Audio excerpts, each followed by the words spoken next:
The American Civil War. Most people know this conflict as the war between Americans who supported slavery in the Confederacy and those who opposed it, loyal to the Union. However, with every historical event, there is way more nuance than just that.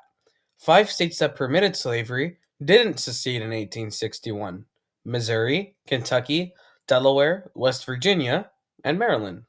For the latter, why?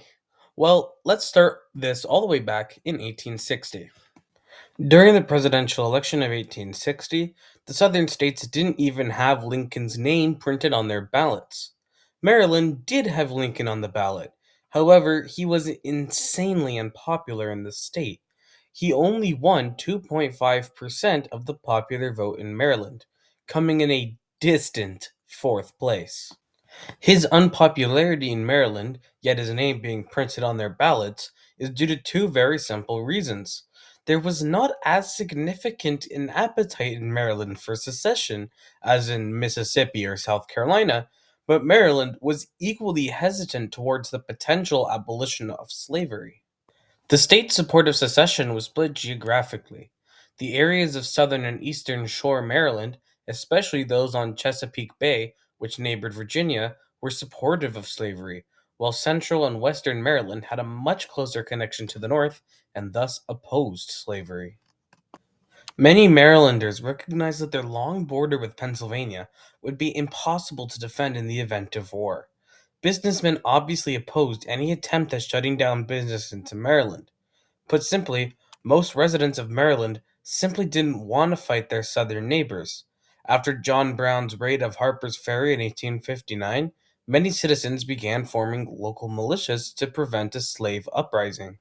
On April 19, 1861, the Baltimore riot started. This riot was started by the large pro slavery population of the city against the 6th Massachusetts militia that were stationed in Baltimore. This riot resulted in 16 deaths and a huge pressure on Governor Thomas Hicks to do something. Many citizens placed huge pressure on Governor Hicks to secede, as it was the more common position at the time. Responding to the endless pressure, Governor Hicks, on April 22nd, announced the state legislature would meet in a special session in Frederick, a strongly pro Union town. The Maryland General Assembly convened in Frederick rather than the capital Annapolis and unanimously decided that whatever their personal feelings may be, they would not commit Maryland to secession, claiming they did not have the constitutional authority to take such an action. On April 29, 1861, the state legislature voted 53 to 13 against secession from the Union, though they also voted not to reopen rail links with the North, requesting President Lincoln remove troops from Maryland. On May 13, 1861, Union General Benjamin Butler and 1,000 troops entered Baltimore by rail. Butler went to occupy Baltimore and declared martial law, ostensibly to prevent secession, although Maryland had voted solidly against secession 2 weeks earlier, but to more immediately to ease the war efforts with the South, seeing as Maryland had not wanted a war with the South before. Because of the split nature of Maryland's people, many people chose to pick two different sides in the conflict.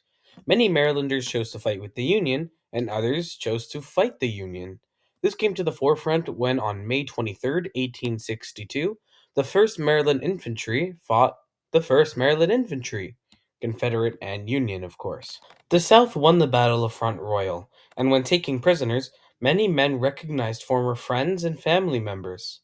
The South then entered into Frederick, where the Confederates noticed a lack of enthusiasm towards their presence. The town was extorted by Jubal Early, who threatened to burn down the town unless it paid a ransom. To summarize, the state of Maryland remained loyal to the Union despite being a slave state, not because of some random surge of loyalty to President Lincoln, but simply because they voted to stay. That's all. Stick around for next time, where I go over how Massachusetts set the ball in motion for the American Revolution.